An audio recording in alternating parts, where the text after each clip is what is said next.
মসজিদের সভাপতির বউ পর্দা করে না,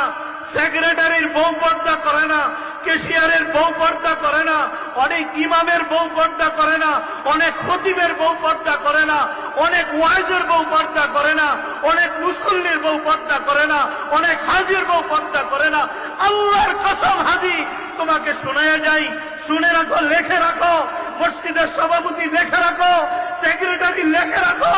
তোমার সেক্রেটারি কোনো কাজ হবে না, সভাপতিত্ব কোনো কাজ হবে না, ইমামতি কোনো কাজ হবে না, মসজিদের ইমামতি কোনো কাজে আসবে না, খতাবতের কাজে আসবে না, মুহতামিমগিরি কাজে আসবে না। যদি তোমার বিবি পর্দায় না থাকে, তুমি বড় ভাই তোমার বোনকে যদি পর্দায় না রাখো, তুমি স্বামী তোমার স্ত্রীকে যদি পর্দায় না রাখো,